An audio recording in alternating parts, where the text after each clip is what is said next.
3, 2, 1, go.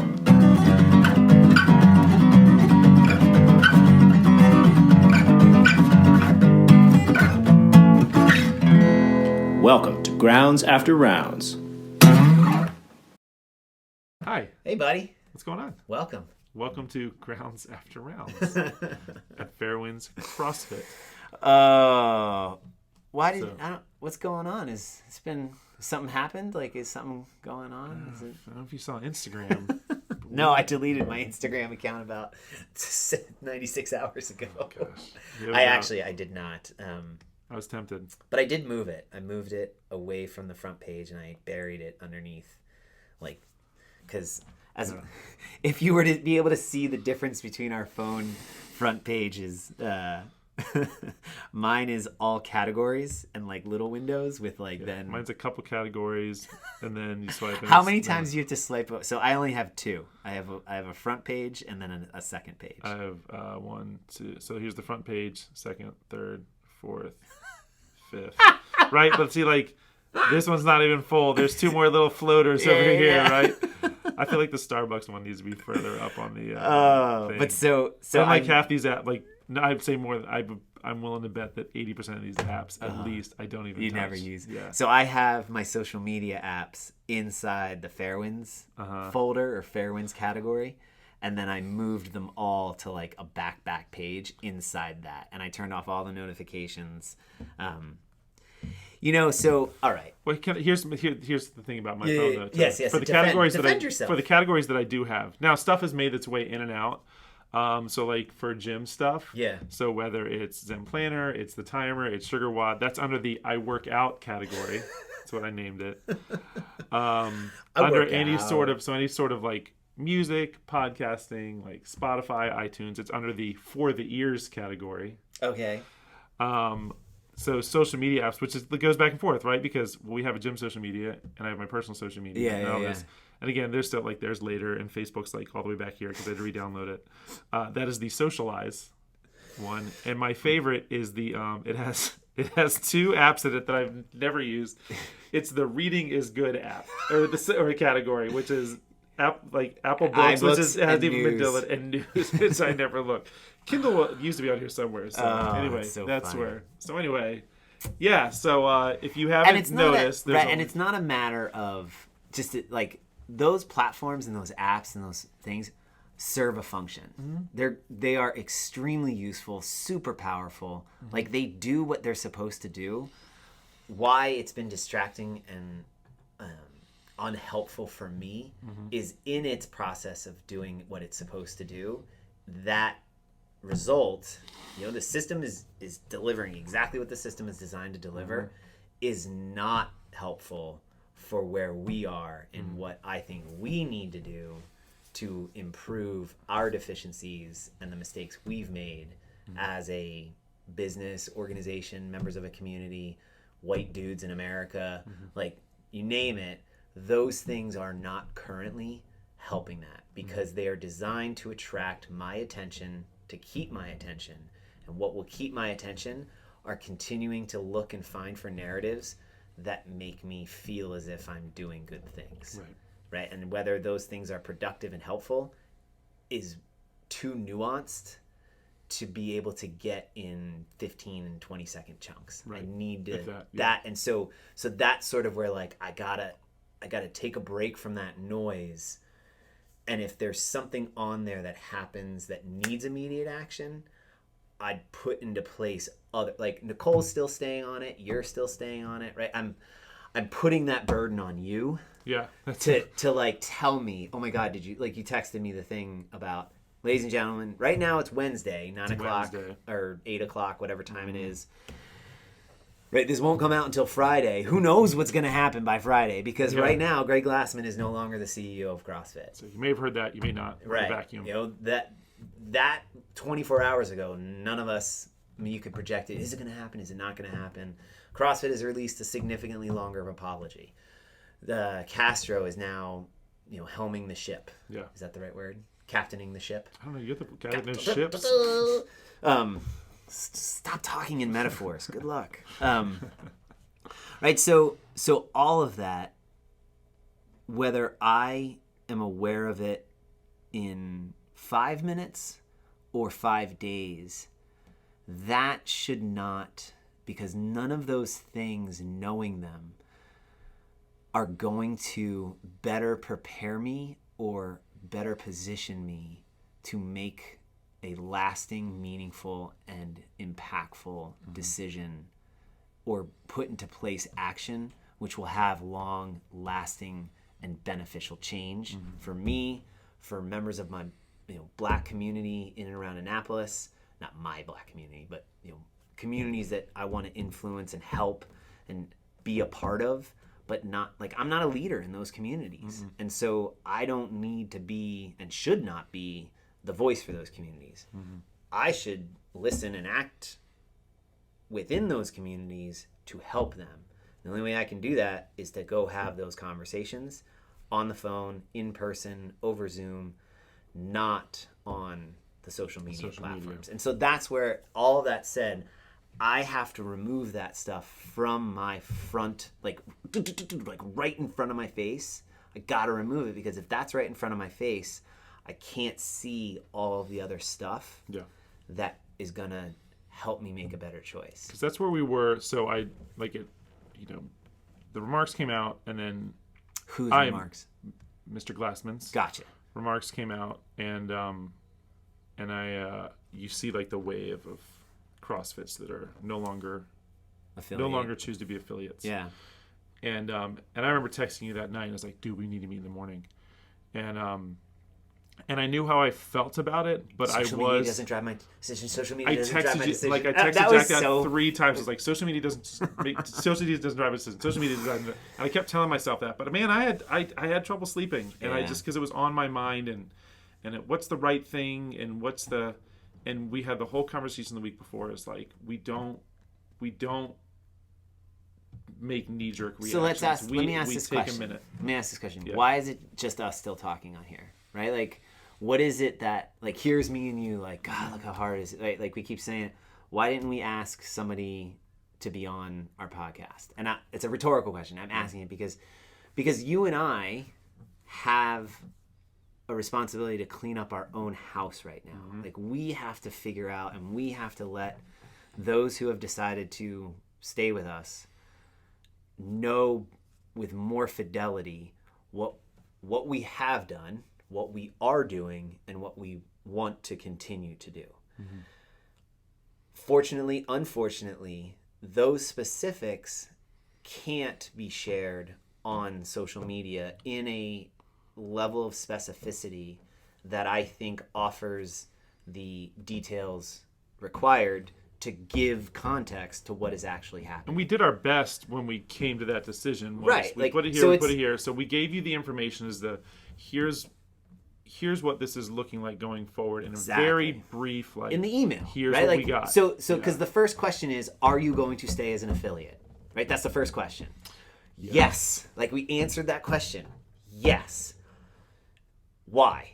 Well, we answered it in the email with and this will be an ongoing conversation. If that's not the answer that somebody wants to hear, I respect the need that person has to make a decision for themselves.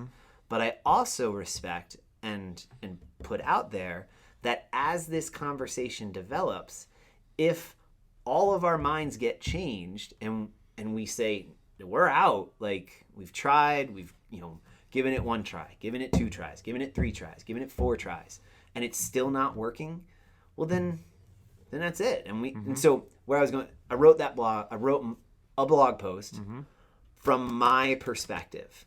It's not representative of your opinion. Your opinion is Eric's opinion.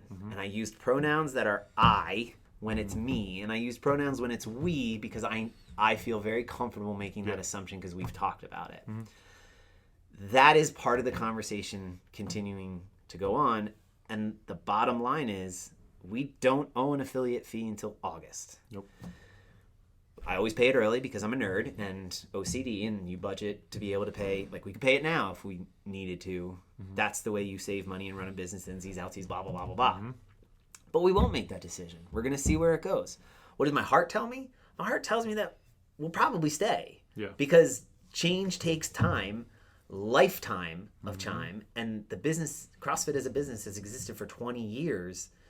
It's going to take 20 years to probably fix and redirect the ship. Now, if they don't do anything for the next 20 years, then that's not change. But if it's like make the gradual moves, and it starts with certain things. That's the part that the email that they released last night, great. Like, they started to lay it out. And it starts with transparency. It starts with transparency within their organization. It starts with transparency between the headquarters organization and us as an affiliate. That's a habit that I really respect and I would like to emulate. It starts with transparency. If I feel like we are very transparent. Yeah. Do you know what I mean? Like we write, we talk, we podcast. I mean, we put a lot of stuff out there, and I feel like we also have welcomed open conversations from day one. Exactly. I mean, from surveys and town halls. So and all of that said, so. the transparency is like, this is the path and the road that we think best serves the positive change and initiatives that CrossFit has done in the past, and that I hope and have faith we will continue to do, because we have CrossFit in our name. For all the good that they do, we get to pat ourselves on the back because we're a part of it. Yeah. For all the bad that they do, we get to figure out how to fix that pile of crap and not just shove it on somebody else's doorstep. Like, we get and have to be a part of both. Yeah. Just like when I act in a racist manner in public or say something that inadvertently is racist, I have to go, oh, I own that. What's a better way to say it? And I would hope and have faith that people who say they trust me, say they trust you, if you do something racist, or we say something racist, or our business does something racist, we acknowledge it, somebody points it out to us, and then offers either a solution or says, you guys got to fix that. Then I would say, okay, I'm going to fix it. And if I come up against I don't know how then. Like, I just can't figure it out. I owe the conversation back. Yeah. How do I do that? And so, not doing enough, saying I'm not doing enough, does not help me or offer a path. And the voices that are the ones that I'm now listening to more frequently are actually not saying we're not doing enough. They're actually saying, sweet, welcome to the party. This is what you do. Yeah. And that first step is when we reached out to the Annapolis Coalition of Black Progressives. They have a great website. It's beautifully managed. It is incredibly organized. And there's a little button that says, lifetime membership, donate $1,000. So we looked at that and we went, donate $1,000. Now, somebody may have hit that button twice. Oops. It's okay. And donated $2,000. What you gonna do? And when it happened, almost threw up in his mouth. And I said, oh boy. But then took a breath and went, we made $1,987.53 for the Support Your Local box. That's what our membership graciously donated to us. Yep. They also stayed.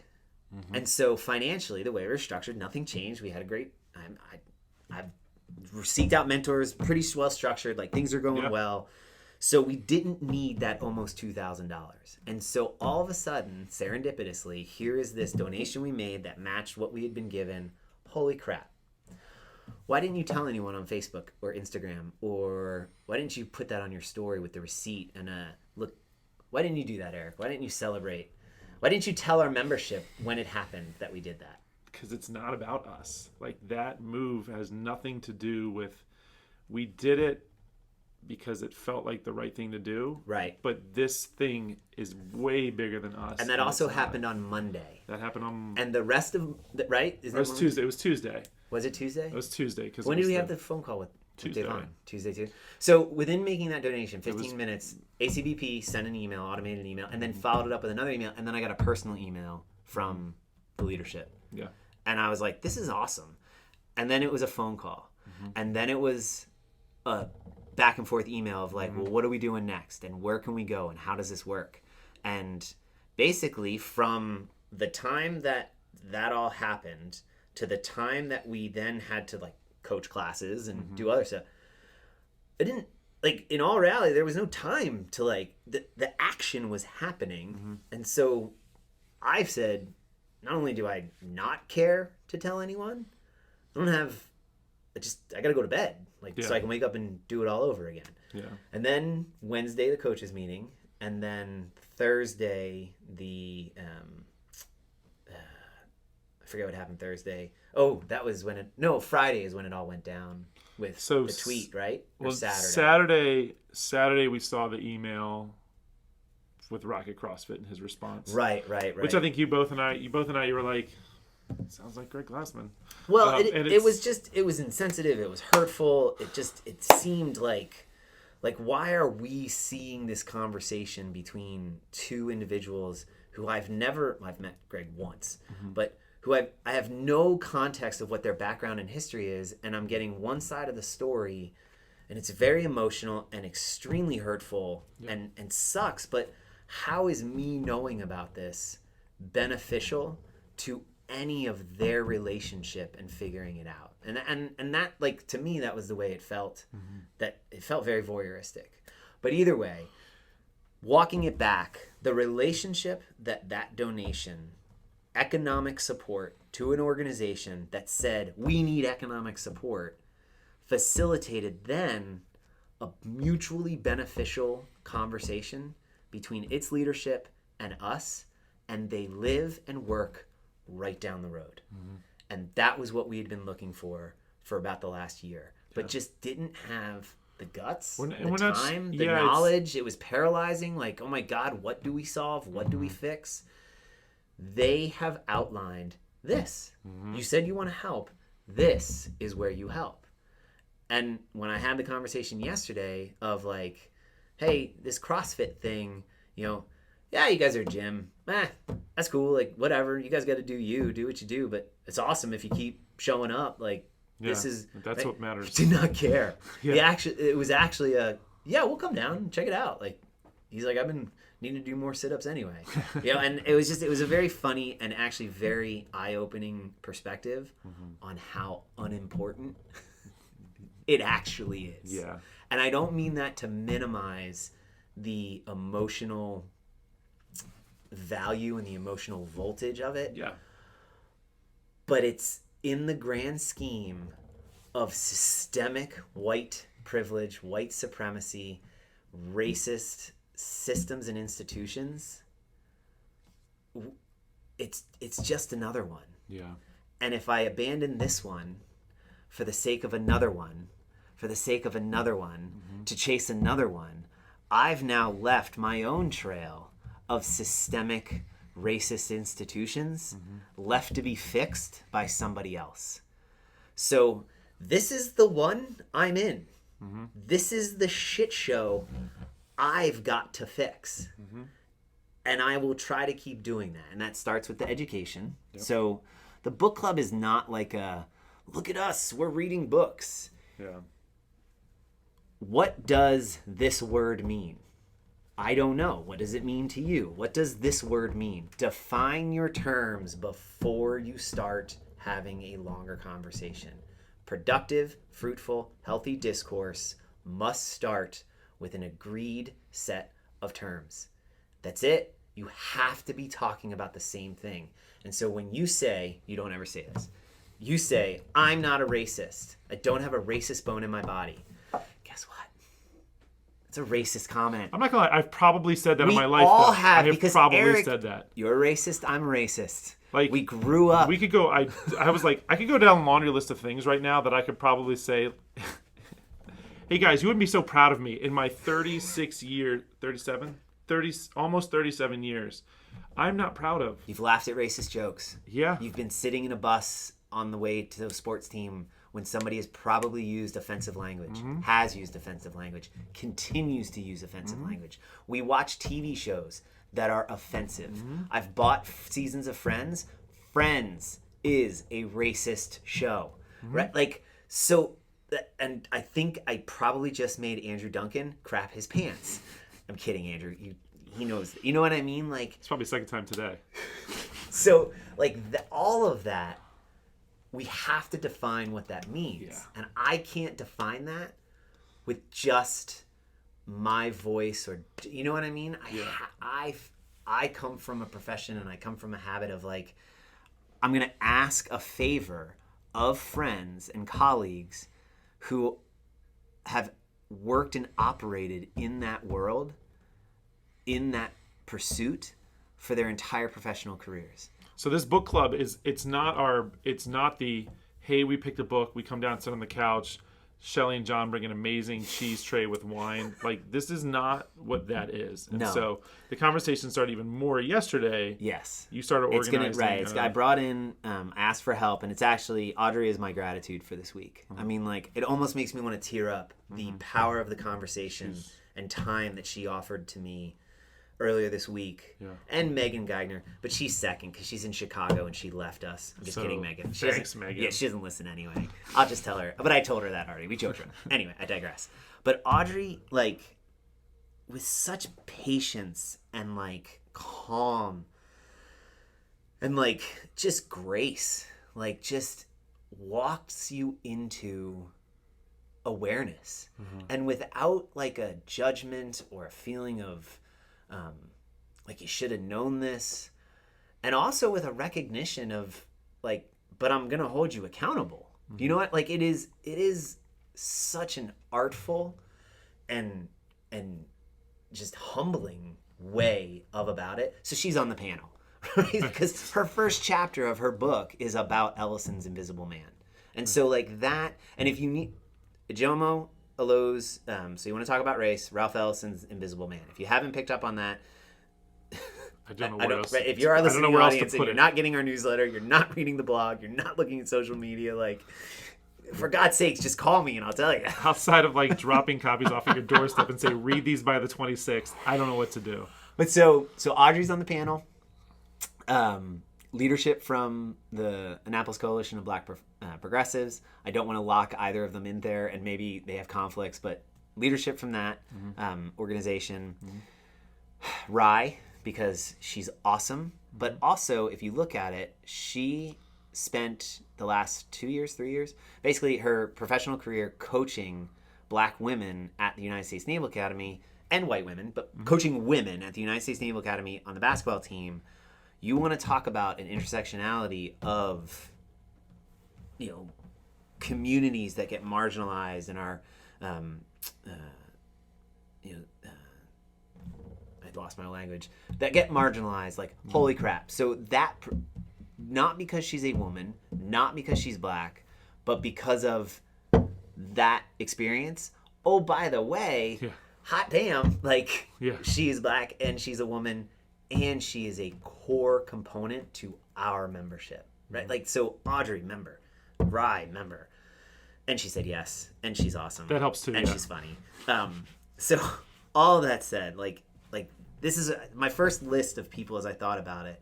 A lot of white faces, a lot of, like, non-members, and a lot of like, voices that I was like, was that the voice I really want to hear? So then I thought, like, okay, well, then the next list, it felt like, ooh, are we just trying to make ourselves feel better by having people of color and women and this and that? And so then I, like, you know, mixed and match it, and you're like, no, like, it's a very specific purpose and reason. I asked Kale Bauer, Drew's wife, and she said yes. Cool. I don't know if her title is actually Director of Media for the Census Bureau, but she is involved in the media department, or the direction of the media profile for the Census Bureau. And with the 2020 census currently going, you want to talk about somebody who is completely plugged in with the socio-racial economic breakout of the American population and what that actually looks like for redistricting of voting blocks, for patterns and habits across voting, money and where it goes to, since, like, from the precision of, like, yeah, that's the way you feel it happens, but let me actually tell you the way it really happens and how you reach those populations with powerful, authentic, and real messaging. Duh. And she's really smart, and she likes to read, and she's awesome. And so, again, like, done. I reached out to a former colleague at the Naval Academy, retired commander, Derek Hanley, but doctor, he has a PhD, he's teaching somewhere down in North Carolina. I forget which university, hasn't gotten back to me yet. But he brings, his specialty is in rhetoric, and it's the rhetoric of black spaces in and around urban environments. The history of black spaces. So, like, how certain buildings and certain neighborhoods, like, the space is representative of the black marginalization of black communities. And so I'm pretty sharp, like I pick up on things. I have to have multiple conversations with him to understand, because it is so nuanced and interesting and beautiful of like how these spaces shape the way behaviors and art and literature come out of them.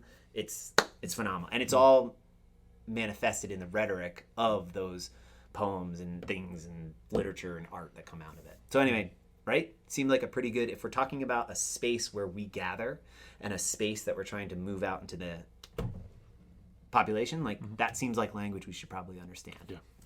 All right. So there you go. That's the book club. That's not enough. We're showing air quotes for those of you listening and not watching. Sorry. I'm trying. Comments and questions without judgment, without my bias, or with my bias and recognition of my bias. That is happening on a date that was far enough out so that people could read the books. Yes.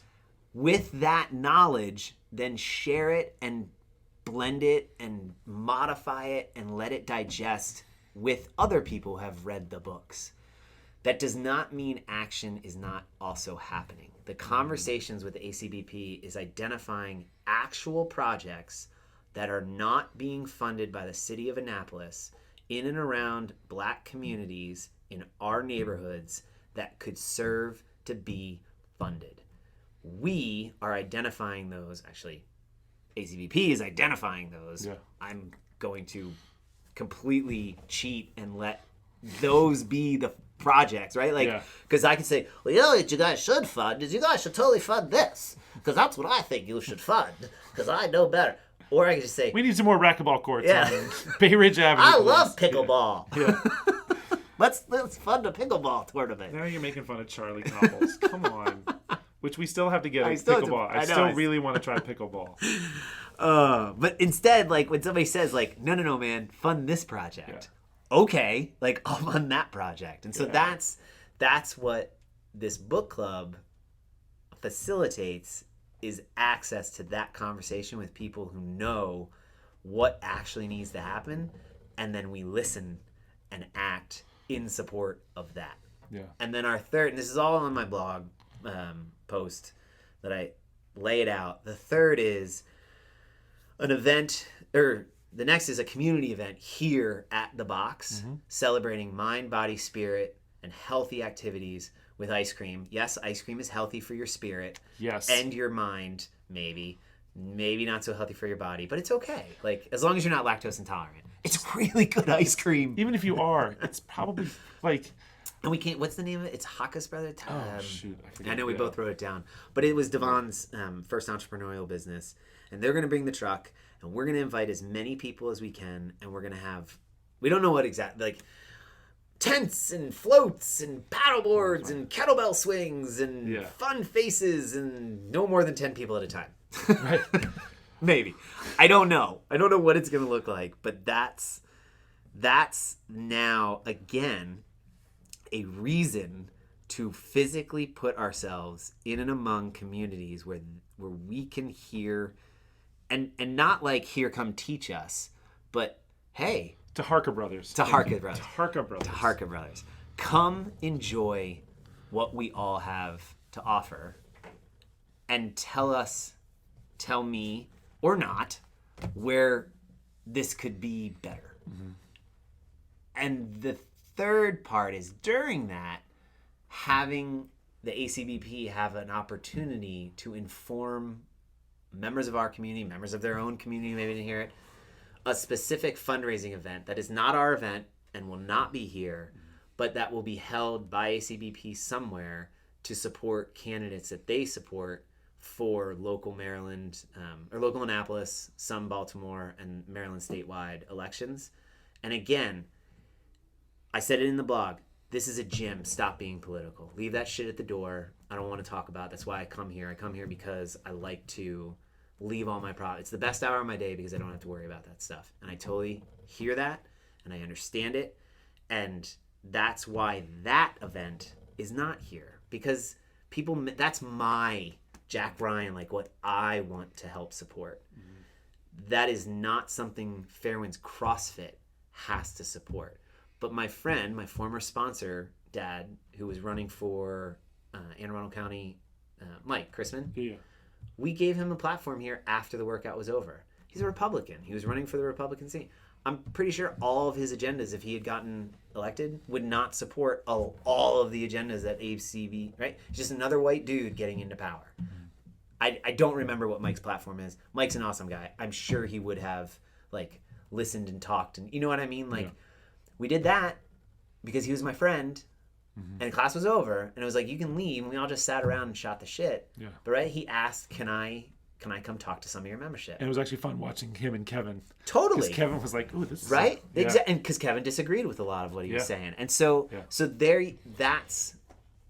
I felt uncomfortable doing that, but I did it.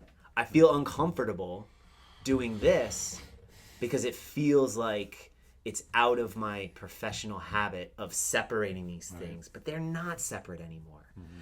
And there is a fine line. It's not something we're organizing.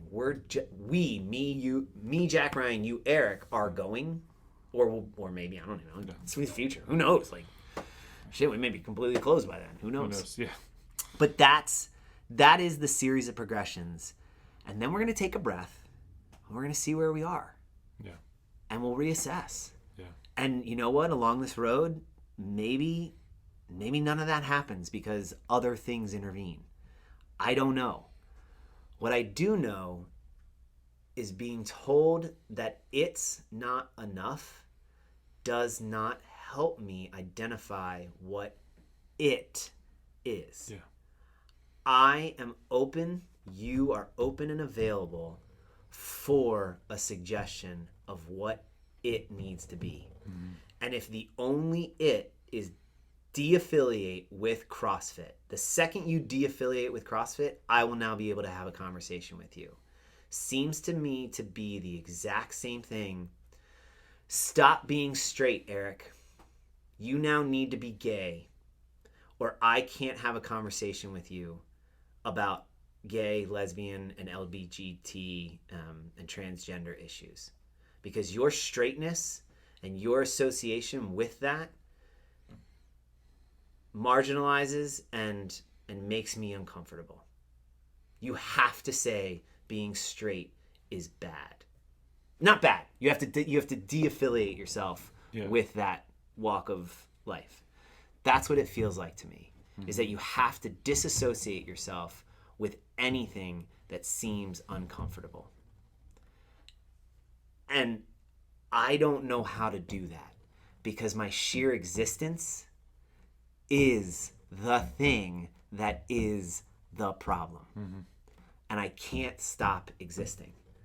But what I can do is ask you another question. Well, then what does that look like to come up to it? Because if I de-affiliate as CrossFit, I still have to pay Google to redo my name. I still have to pay a primarily white industry to then rebrand as a gym. And I'm going to continue to use and exploit and benefit from a methodology and a philosophy that is predominantly white. And I'm going to participate in sporting events, competitions, third-party businesses to do my business that are predominantly white and racist. So by simply rebranding myself to make it feel and seem as if I am not supporting. Maybe I am, maybe I'm not. I don't know. I don't know Greg Glassman or CrossFit Inc.'s tax returns. I don't know where that money goes exactly. But what I do know is that the organization just released a letter that said, we are going to be more transparent. We are going to engage in these conversations. We are taking the time to investigate and see what that looks like. Well, then I'm on the team. Yeah. What does that transparency look like? My responsibility now is to ask for that transparency again and again and again, and to then offer that transparency to those who have said they're going to stay, and to offer that transparency to those who said they're leaving, because by leaving, like, you still ask for it. And so that's it. And it's this, it's writing, it's reading, and then it's making amazing Instagram posts that you just made with the dumbbell. That was so cool, man. Really? You're so, I mean, like, seriously, like, you have an artist's eye, brother. Like, it was really freaking good. I mean, like, it was just pretty, and it was really well done, and it was very simple. I have to write 3 pages. You take a picture. You know what I mean? You and Allie, like, you definitely, you and Allie all are artists, and that was art. It was artful, my friend. Artful. Thank you. All right. So that's it. And hey, if you read my blog post and my reference or allusion to, like, if you want to come have this conversation, we'll get on the air bike and we'll go for 60 minutes for max calories. I jokingly, like, I think better amount of breath. Hey, it's a joke. It's a metaphor. It's the metaphor of, if you want to have these conversations with me, I want to have them with you. But I also want I want to make this clear and out loud. Those conversations are going to be super difficult. They are going to be safe, and I will 100% make them, from my end, open and transparent. Mm-hmm. What they will not be is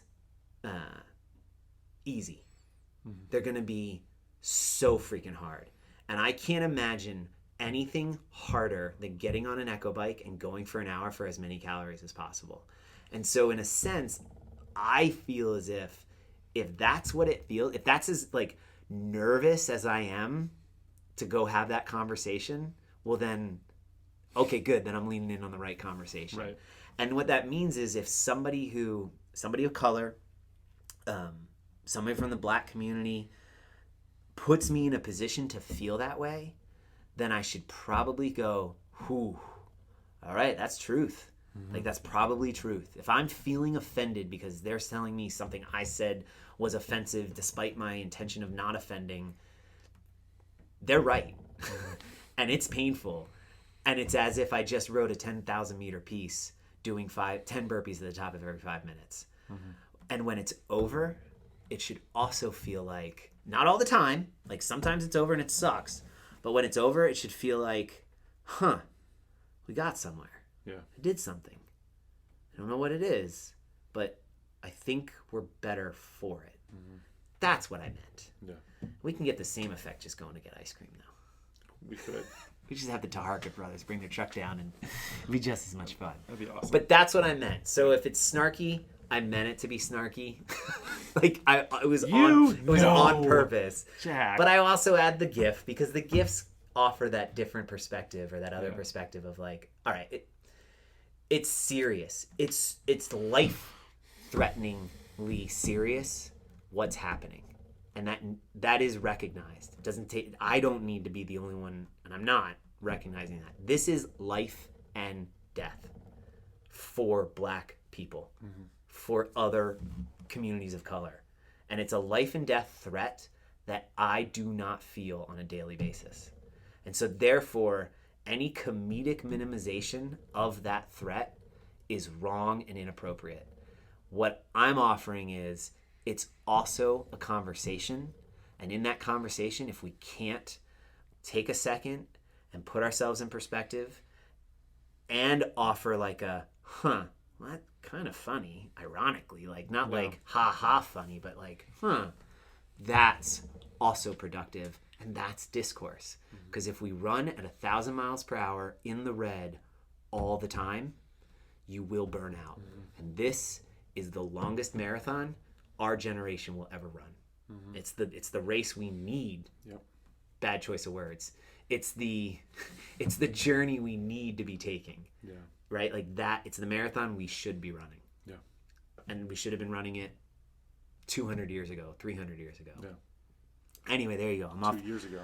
Yeah. Well, I mean, seriously, like This didn't just pop up. so that's where I stand on it. Hopefully that wasn't hopefully it wasn't useless for people. And it's an invitation. I mean, this is not a decision that we took lightly by any stretch. It's not out of stubbornness. We sat down, we talked, and we said, staying here, staying CrossFit, it gives us access to something. It like you said, if something stinks and we're a part of it, we need to be there to fix it. We need to figure out what that smell is and do something about that smell. And it may not, it's rotten. When broccoli and chicken. you guys go home, you don't see the gym getting cleaned, but it's getting cleaned. I'm not posting every day that I'm cleaning the gym. I'm not sending you pictures of me mopping the mats. I'm not sending you videos of me wiping down the stuff.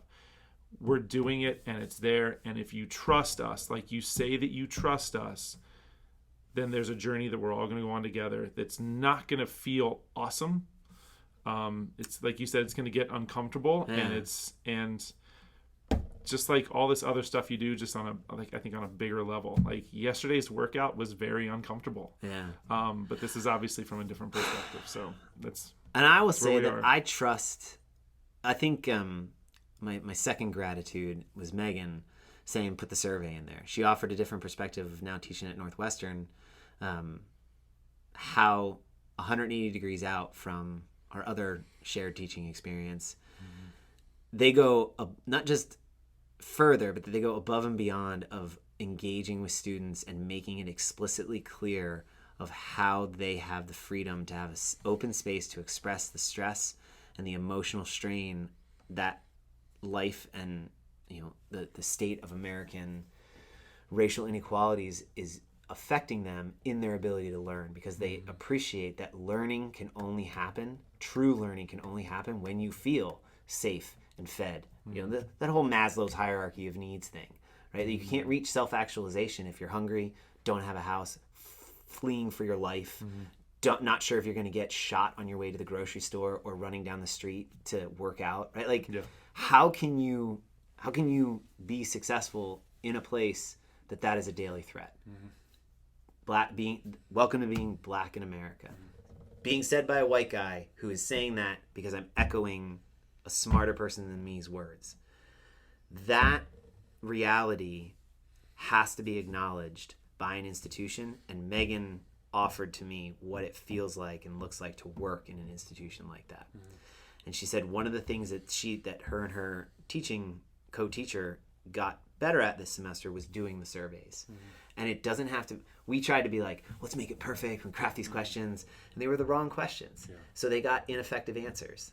We asked 2 questions and they got effective answers. Whether I agree with them, whether I disagree with them, they were answers that offered exactly what we were asking for, to hear what people are feeling and what they wanted to offer us about what they think.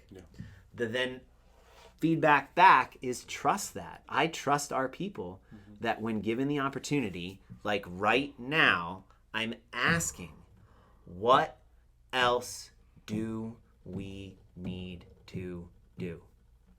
Be specific. Offer me actionable, observable, measurable, repeatable things that I can do.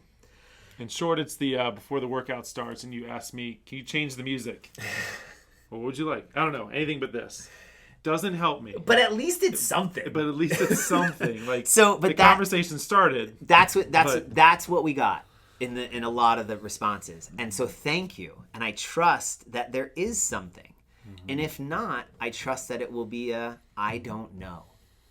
Yeah. But it's not this. Yeah. Which then my feedback is, well, then go find out and report back to me, please. Because I'm continuing to ask. And at some point, if it's an ask, and I honestly can say, I can't do that. Like, I can't do that and do all of this. And if that I can't do this is enough for somebody to say, well, then I can't be a part of the journey with you, then that is a healthy and productive and constructive place of conversation and discourse where we can part ways and move in our journeys in different directions, in different whatever. But that's healthy discourse. Yeah. And that does not happen on social media posts. That does not happen on anonymous, safe space behind your keyboard at a computer. It happens in ongoing, in-person, email, maybe some social media. You know what I mean? Like, because it is still a platform. It has its place. It's a platform. But that's not where it has to happen. Mm-hmm. And if that's where it has to happen for someone, again, then I respect it. But I would offer at some point, like only ever snatching with heavier and heavier weights, you will eventually come up against a limit and plateau. Mm-hmm. You need to go back to the basics. And my friend, this is the basics. Yeah. Sit across the table with another human being, look them in the eye, and let them tell you what they're thinking, how they feel, what's wrong, what I've done to offend them. Mm-hmm. And I have to be willing to sit there and take it. Mm-hmm. My friend Scott Gobar told me many times, and I said it and I'll say it again, I can fake caring over email. I can fake caring on social media. I can fake caring even with a phone call. Mm-hmm. I cannot fake showing up.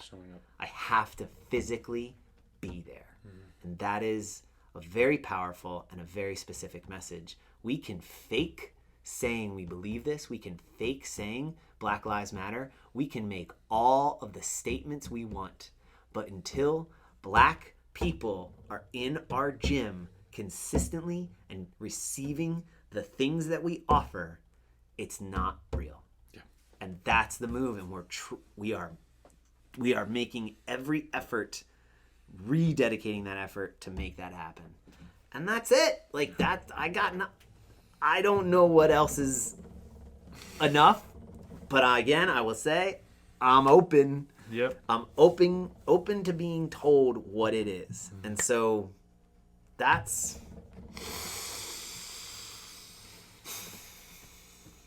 it. That's the uncomfortable. It's not even that uncomfortable. Seriously, it's not even, it's hard, but it's not even really that hard. Like, it's just, you know what's hard?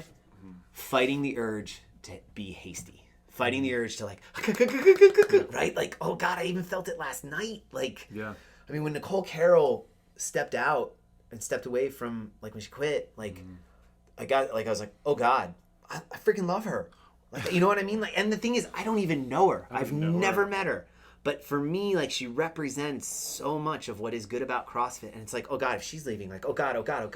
Like, but I don't know the details. My thought was, like, if Glassman steps down, Nicole Carroll's definitely, like, moving in, right? And maybe that's again, okay, so rabbit hole here, like, totally separate. Tight rabbit hole. Yeah, like, I don't know the details of why she left. And so making a decision that influences so much of the other things that we're trying to do based on something I have no knowledge about, no context, seems to me to be insane.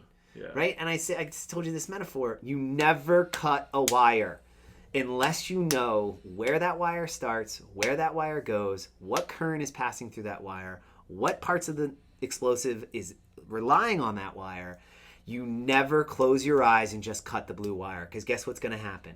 It's going to explode, right? Like, the movies never get it right.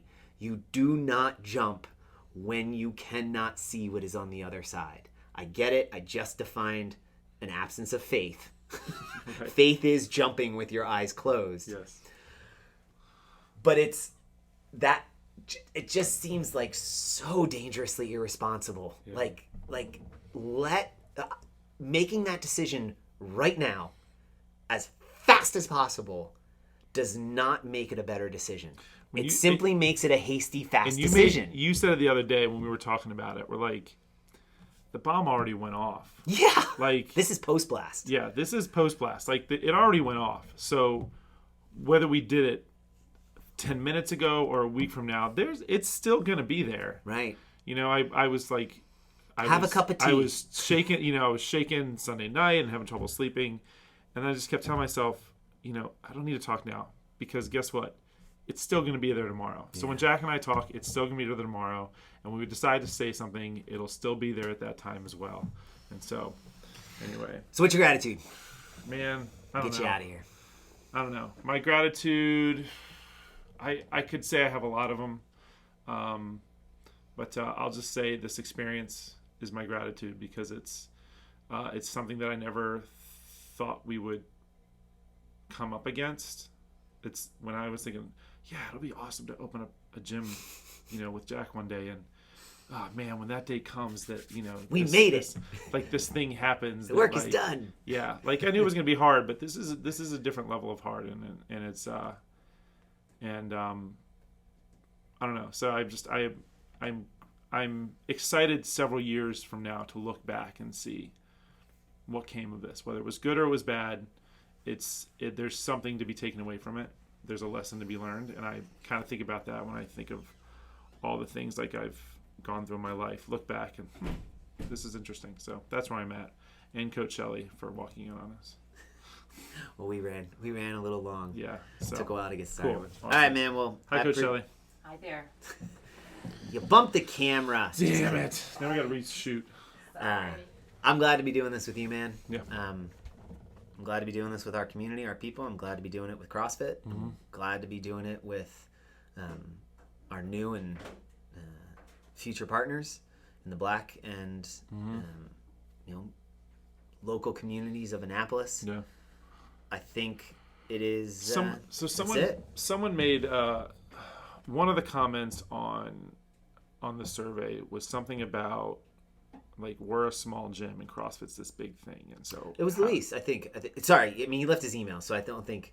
And I don't know. I think it was maybe not. Sorry, Luis. So it doesn't. It was a great comment. It was And it like, what does that doesn't- look right. like? It wasn't a. Whoever said it doesn't matter who said it. Sorry. It's just, what does this little what can our little gym do? Yeah. And it yeah. feels like it's the conversation like why do you vote then, right? Like from Well, there and But hold on. I didn't Let hear me it. I didn't hear it that way. Sorry. So I heard it's the what can our little gym do? And it's like it's also we're going to do what we can in our community because what can our little community do in Annapolis, and then what can that do for the county, and what can that do for the state? So it's got to start somewhere, and it's a small. And so here's another gratitude. 'Cause I have to go.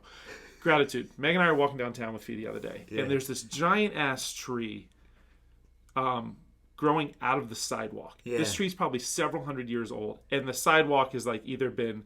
It's the brick and it's kind of going around, and so it's like raise up the brick, or they're just like, well, we're not moving this tree, so we got to put the brick around it. Yeah. I mean, it's literally like you have to go up this little hill of a route and go around it, and it's like, man, that is so cool. And she and Meg goes, it just kind of goes to show that like lasting change, the bricks getting moved, and like lasting change. Not only do you have to go, we got to get off so that Shelly can start her class. Lasting change takes a long time. Yeah. It's not something that happened overnight, and that's what that. And I was like, did you do that on purpose? Like, because we've been having these conversations. It's been anyway. Yeah. So that's my other gratitude. It's like, yeah, it starts from a little seedling, and it's gonna take a long time. There you go. So there it is. Way to end it with a metaphor. All right, folks.